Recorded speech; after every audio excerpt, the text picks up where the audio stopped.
এই জাহান্নামে তোমার গোলামেরা কেমনে থাকবে? আল্লাহর কাছে বলছে, আল্লাহ তাহলে আগুন কি দিয়ে জ্বালাইবা? আল্লাহ বলছেন আগুনটা জ্বালাবো পাথর দিয়া আর মানুষ দিয়া। পাথর দিয়া মানুষ দিয়া আগুন জ্বালাবো। একটু চিন্তা করো, তোমার আর আমার বডি যদি পাথরের সঙ্গে জাহান্নামের আগুনে জ্বলে, এই দুনিয়ায় বেঁচে থেকে লাভ কি? দুনিয়ার গাড়ি বাড়ি সম্পদের লাভ কি? এই চামড়ায় তো lotion, cream, olive oil, baby oil ব্যবহার করে লাভ কি? আমার বন্ধুগণ গভীর মনোযোগ। এই দুনিয়ার জমিনে যাদের সঙ্গে চলাফেরা করে সময় পার করে দিলাম, তুমি ইন্তেকাল করবার পরে দেখবা তুমি তাকায়া তোমার অনেক বন্ধু বান্ধব আসবে, এসে বলবে বন্ধুটা মারা গেল, আমার তো আজকে অফিস আছে, তোমরা কেন তাকে তাড়াতাড়ি গোসল করাইয়া কবরে দিলে না? যেই বন্ধু নাস্তা নিয়ে টেবিলে বসে থাকতো তুমি ছাড়া খায় না, তোমার জন্য ঘন্টার পর ঘন্টা রাস্তায় দাঁড়ায় অপেক্ষা করে, তুমি ছাড়া দুনিয়ার কোনো কাজ সে করতে পারে না, এই বন্ধু বলতেছে বন্ধুটা মারা গেল, তাকে দেরি করলা কেন, কবরে রাখো না কেন? কত বড় দুঃখা, তুমি তো আগের মতোই আছো, হাত পা সবই ঠিক আছে, শুধুমাত্র রূহ নাই। রূহ না থাকবার কারণে তোমার কলিজার টুকরা বন্ধু তোমাকে দুনিয়ায় রাখতে চায় না। স্ত্রী ডাক দিয়া বলে, সন্তানেরা আমার সুন্দর বাড়ি, ডিজাইন করা, ডেকোরেশন করা বাড়ি, তোমার বাবার লাশ যদি বেশি সময় রাখা যায় দুর্গন্ধ হয়ে যাবে, বাড়িতে থাকতে পারবো না, নাক চেপে তোমাকে ওখান থেকে বের করে দে। ভাইরে তুমি জানো না, আজ তোমাকে কেউ চিনতে পারে না, তোমাকে আমাকে আস্তে করে তোমার তৈরি করা বাড়ি, তোমার টাকায় কিনা বাড়ি, আস্তে করে তোমাকে হাত পা বেঁধে ঘর থেকে বের করে দেওয়া হবে, তাও ভালো কোনো চেয়ারে তোমাকে শোয়াবে না, হালকা পাতলা কম দামি একটা খাটিয়ায় নিচে বিছানা ছাড়া তোমাকে শোয়া দিবে। চিন্তা করো দুনিয়া কত নিমক খারাপ। আরামের বিছানায় ঘুমন্ত অবস্থায় মরে গিয়েছ, স্ত্রীর পাশে শোয়া অবস্থায় মরে গিয়েছ, সন্তান মা বাবার কাছে থাকা অবস্থায় মরে গিয়েছ, মরে যাওয়ার পরে কেউ তোমাকে আর জড়াইয়া ধরতে চায় না, কম দামি একটা কাপড় দিয়ে তোমাকে আমাকে ডেকে দেওয়া হয়, ডেকে দেওয়া হয়, কেউ তোমার আমার কাছে থাকে না, তাড়াতাড়ি সবাই অপেক্ষা করে কবরে নিয়ে যাওয়ার জন্য, তাড়াতাড়ি গোসল করাও, কাফন পরাও, জানাজা পড়াও, কবরে রাখো। তুমি যেই ঘরে বসবাস করতে, যেই রুমে, ওই রুমে কালকে থেকে আরেকজন বসবাস করবে। তোমার স্ত্রী যদি যুবতী হয়, হয়তো অন্য কাউকে বিয়ে করে অন্য স্বামীর ঘরে চলে যাবে,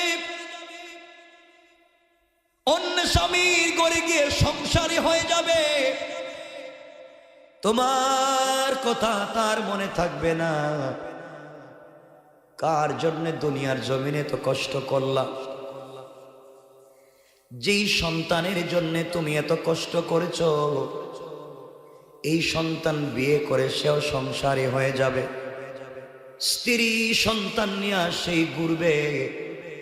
আগে তুমি তোমার স্ত্রী আর সন্তানকে নিয়ে যত জায়গায় ঘুরতা, কেএফসিতে বসতা, ভালো ভালো রেস্টুরেন্টে যাইতা, ওই জায়গায় আবারও কিন্তু সন্তান তার সন্তান নিয়ে যাবে, তার স্ত্রী নিয়ে যাবে, তোমার কথা মনে রাখবে না, তোমাকে ভুলে যাবে রে ভাই।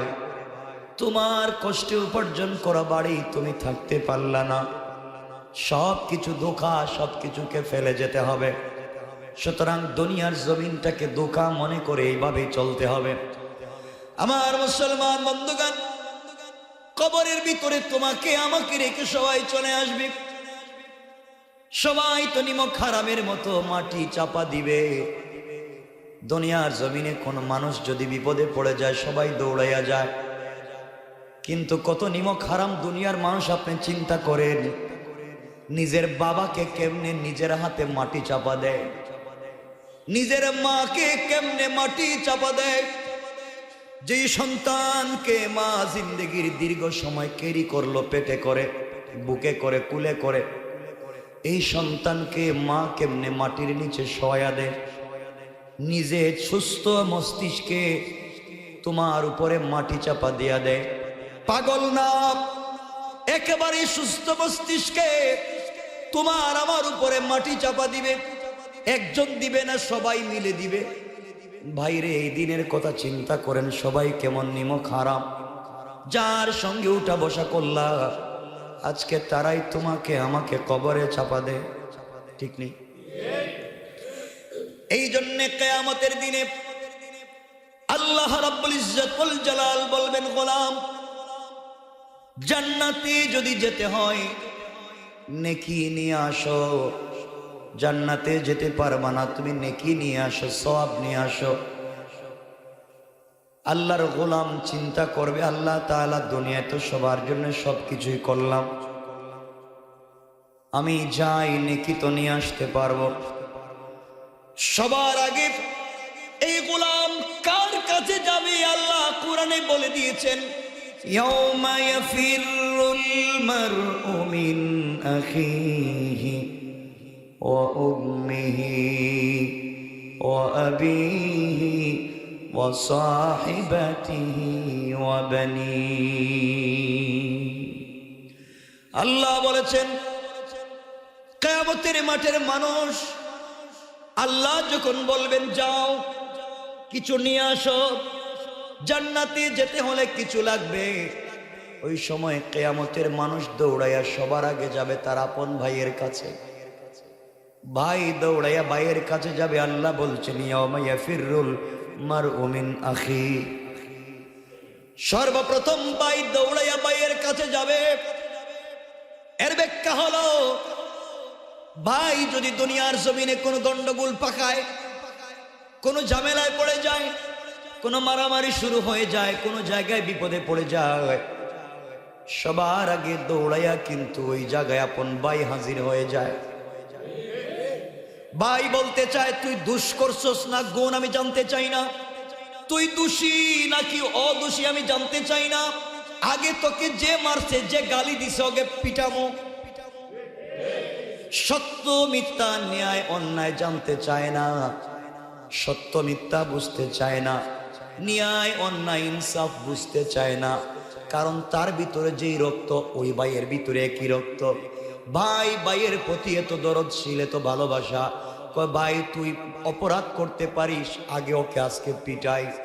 এই জন্যে ভাই ভাইয়ের কাছে যাবে আর মনে মনে চিন্তা করবে, আমি অন্যায় করলেও সবার আগে ভাই লাঠি নিয়ে আমার পক্ষে এসেছিল, আমি ন্যায় করলেও ভাই আমার পক্ষে সবার আগে এসেছিল। আজকে ভাইয়ের কাছে যাই, দেখি ভাই তো কোনো সহযোগিতা করে কিনা। ভাই ভাইয়ের কাছে গিয়ে বলবে, ভাই রে, ও ভাই তুই আমাকে সাহায্য কর। দুনিয়ার জমিনে অপরাধ করবার পরেও তুই আমাকে সাহায্য করলি, অন্যায় করবার পরেও তুই আমাকে সাহায্য করলি। ভাই আজকের দিনে তুই আমাকে সাহায্য কর। ভাই ডেকে বলবে, যুবক কে রে? আমার দুনিয়ার জমিনে আমি ছাড়া তো আমার কোনো ভাই ছিল না। ভাই তোমাকে সরাসরি অস্বীকার করবে। শুধু কথা না, আল্লাহ বলছেন, ইয়াউমা ইয়াফিরুল মারউ মিন আখি। ফেরারির মতো দৌড়াবে, ফেরারি আসামির মতো দৌড়াবে। বাইরে কেউ যদি বাঘ দেখে রাস্তায় দাঁড়ায় আছে, কেউ যদি অজগর সাপ দেখে দাঁড়ায় আছে, কেমন দৌড়ায়? যদি তার উপরে ওয়ারেন্টের আসামি হয়, তার নামে জেলে মামলা হয়ে আছে, ওয়ারেন্ট হয়ে গেছে, ওই লোকটা পুলিশ দেখলে যেমন দৌড়ায়। সামনে জঙ্গল নি, সামনে সাগর নি, সামনে কি আছে জানতে চায় না, শুধুমাত্র সামনের দিকে যা দেখে তাই দৌড়ায়। হাত কাটবে কিনা, পা কাটবে, গাড়ির নিচে পড়বে কিনা জানতে চায় না। পুলিশ থেকে বাঁচবার জন্য যখন দৌড়ায়, আল্লাহ বলেন, ভাই তার ভাইয়ের কেস থাকে ফেরারি, আসামির মতো দৌড়াবে, পরিচয় দিবে না। কিসের ভাই? কেন বুঝো না? আল্লাহ বলেছেন ইয়াউমা ইয়াফিরুল মারউ মিন আখিহি, কেউ নাই, কেউ তোমাকে ওই দিন দেখবে না। এরপরে আল্লাহ বলেছেন ওয়া উম্মিহি, 2 নম্বরে সন্তান দৌড়াইয়া মায়ের কাছে যাবে আর বলবে মা তো এমন দরদি, যেই মা আমাকে 10 মাস 10 দিন পেটে রেখেছে, যেই মা মানুষের ঘরে কাজ করে করে আমাকে স্কুলে কলেজে মাদ্রাসায় পড়াইছে, যেই মা দিনের পর দিন না খেয়ে রোজা রেখে আমাকে মানুষ বানাইছে, যেই মা ডেলিভারির সময় রক্তাক্ত হয়ে গিয়া দুনিয়ার জমিনে আমাকে ভূমিষ্ঠ করছে, কোনদিন তো ওই মা আমাকে মারে নাই, কোনদিন ওই মা আমাকে আঘাত করে নাই, যেই মা ঠান্ডার রাত্রে নিজের বুকের উপরে শোয়া আমাকে মানুষ করেছে, সকাল বেলা স্কুলে যাওয়ার আগে যেই মা ঘুম থেকে উঠে আমার টিফিনের ব্যবস্থা করেছে, আমার কাপড়ের ব্যবস্থা করেছে, আমার খাবারের ব্যবস্থা করেছে, এই মা তো আজকে আমাকে ফেলে দিতে পারে না। দুনিয়ায় মা আমাকে সব থেকে বেশি ভালোবাসতো।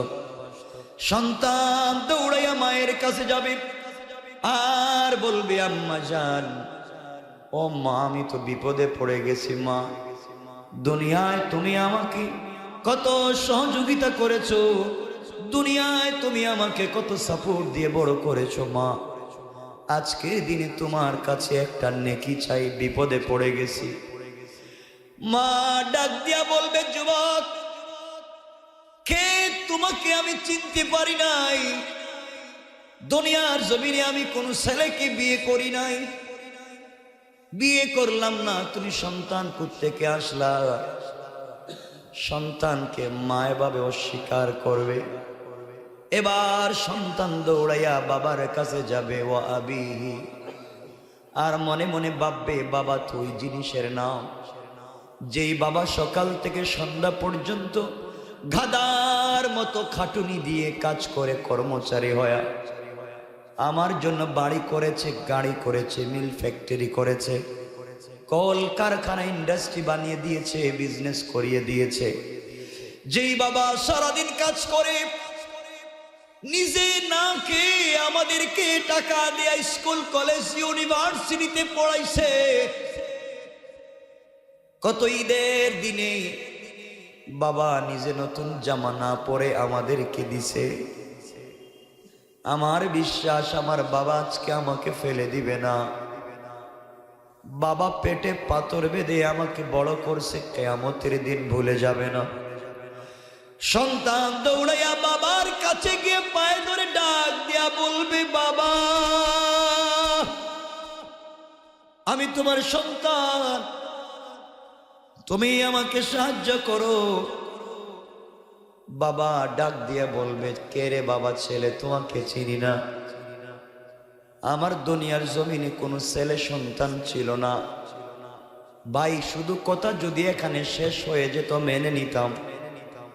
সন্তান যখন মায়ের কাছে গিয়ে বলছিল মা তুমি তো আমার মা, মা শুধু অস্বীকার করেছে তা না, তাফসীরের কিতাবে ইবনে মাসউদ লিখেন সন্তান কিয়ামতের মাঠে মায়ের যে পা ধরেছিল এইভাবে 500 বছর মায়ের পায়ে ধরে কাঁদবে, কিন্তু এমন মা মায়ের দিলটা নরম হবে না।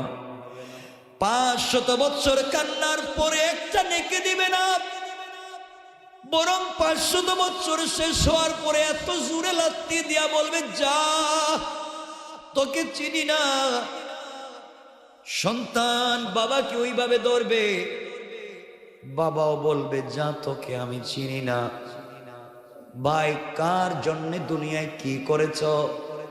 প্রথমে ভাই বলছে তোমাকে চিনে না, মা বলছেন চিনে না, বাবা বলছে চিনে না। এরপর আল্লাহ বললেন ওয়া সাহিবাতিহি ওয়া বানি,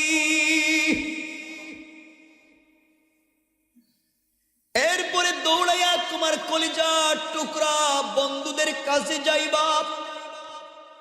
বন্ধুরে তুই না আমার বন্ধু, আমাকে ছাড়া তোর ভালো লাগতো না, আজকে আমি বিপদে পড়ে গেছি, আমাকে একটু সাহায্য কর। বন্ধু বলবে কে রে?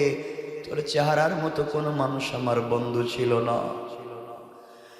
সবাই অস্বীকার করবে। এবার দৌড়াইয়া ওয়া সাহিবাতিহি ওয়া বানি,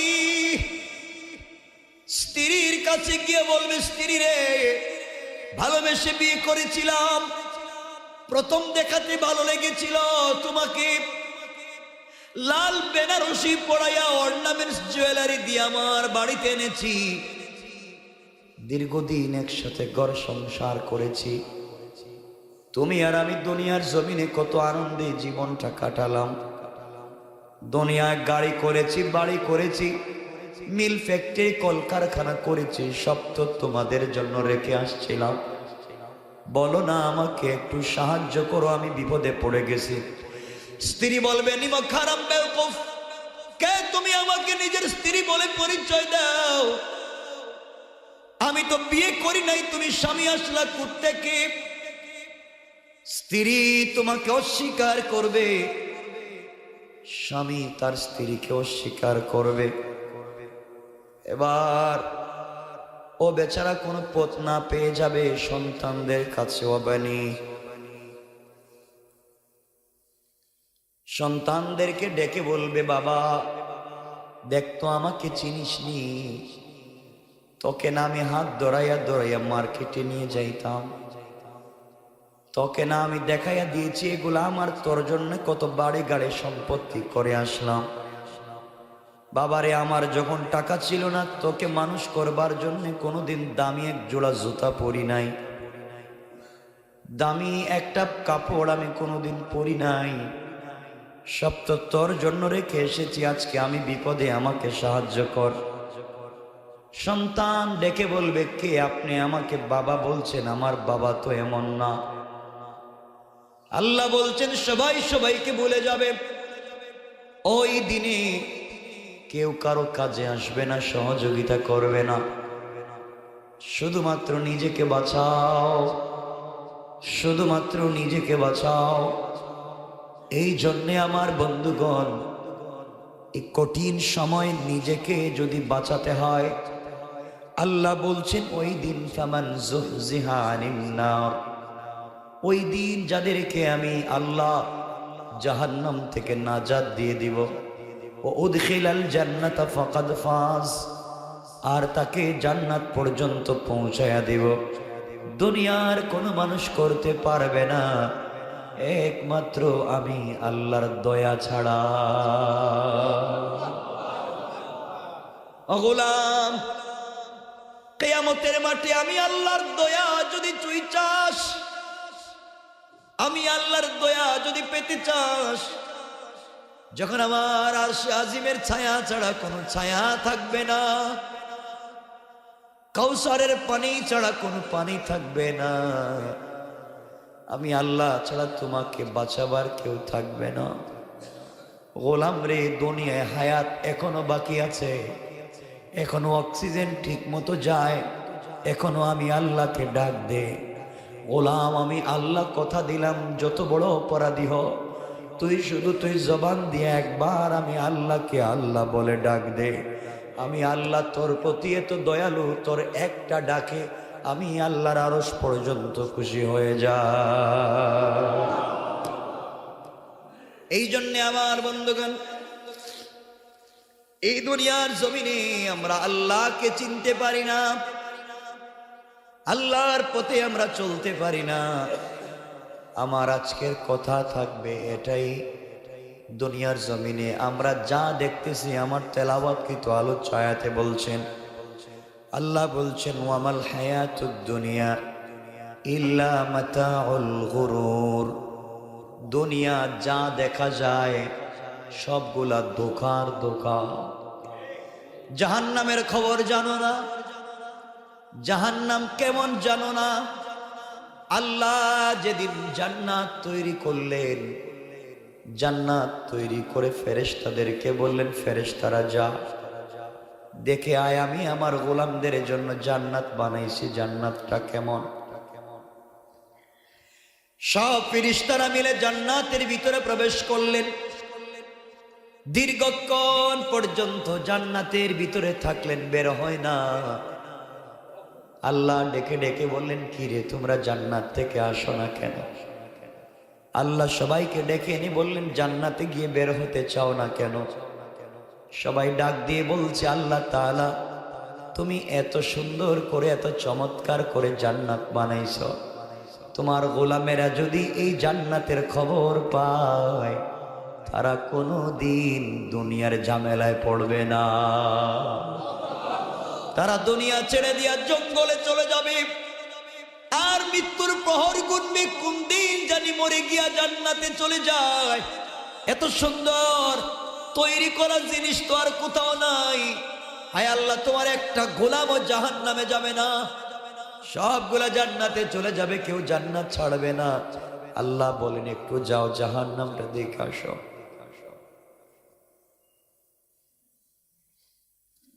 জাহান্নামের কাছে চলে গেল, জাহান্নাম দেখতে লাগলো। একটা হাদিসে এসেছে, নবীজি একবার বসে আছেন, হঠাৎ করে ঠাস করে একটা আওয়াজ হয়েছে। সাহাবায়ে কেরাম বললেন, ইয়া রাসূলুল্লাহ, এত বিষাক্ত আওয়াজ কোত্থেকে আসলো? নবীজি বললেন, তোমরা জানো না, আজ থেকে 70 বছর আগে, কেউ বলছেন 700 বছর আগে, কেউ বলছেন 1000 বছর আগে, আজ থেকে দীর্ঘদিন আগে একটা পাথর, বিশাল একটা পাথর আল্লাহ ছেড়ে দিয়েছিলেন।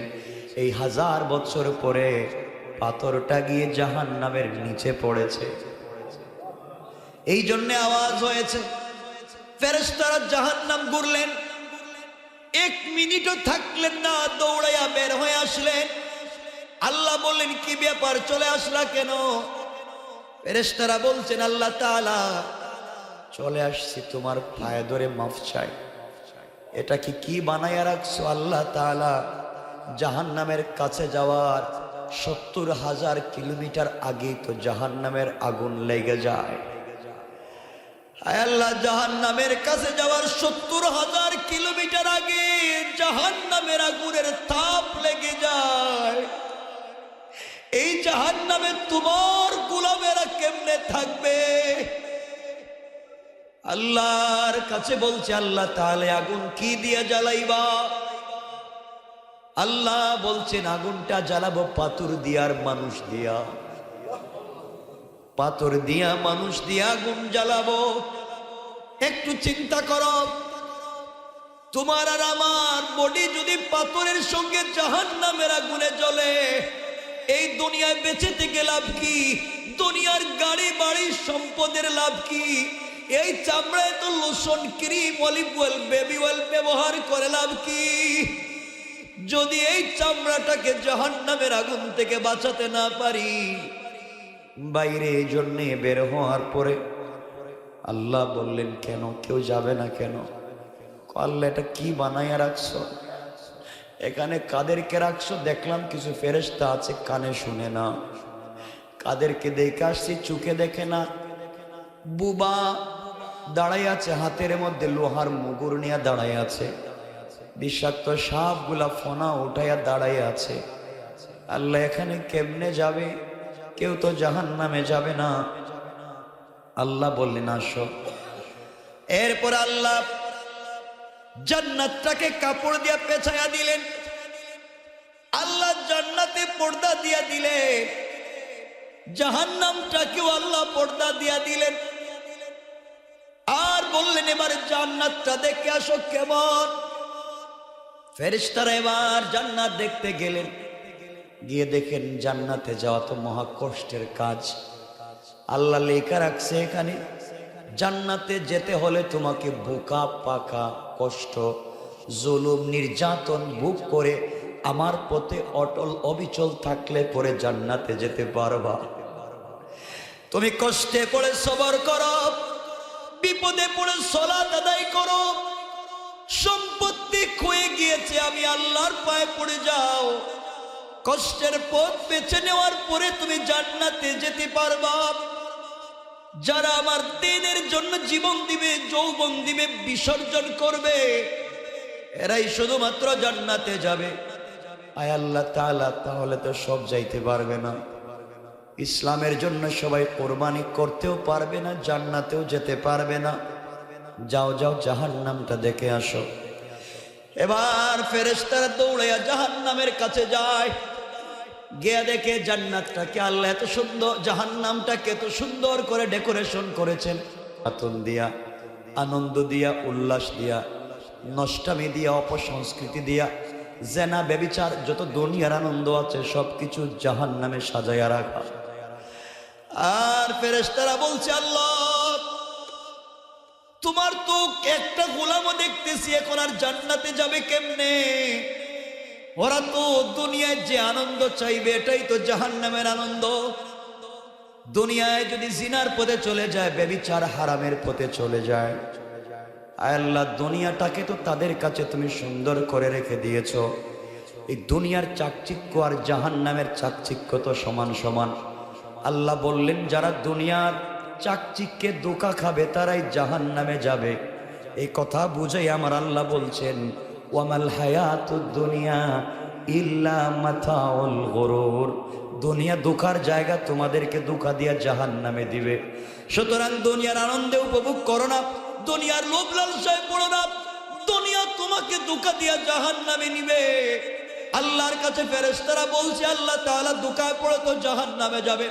এবার আল্লাহ বললেন, ফেরেশতারা রে, আমার কোন গোলাম যদি ধোঁকায় পড়ে বুঝে ফেলে ধোঁকা করে ফেলেছে, তওবা করে ফেলে, ধোঁকায় পড়ে যাওয়ার পরে তওবা করে মাফ চেয়ে ফেলে, আর আমি আল্লাহকে একবার আল্লাহ বলে ডাক দে, আমি আল্লাহ কথা দিলাম তার জন্য জাহান্নামটা শুধু দূরে রাখবো না। আমি আল্লাহ বললাম, ফামান যুহজিহা আনিন নার ওয়া উদখিলাল জান্নাতা ফাকাদ ফাজ। শুধু দুনিয়ার লোভ লালসা থেকে নিজেকে বাঁচাবে, আর আমি আল্লাহ আমার হাত দিয়ে জান্নাতের ফয়সালা করে দিলাম।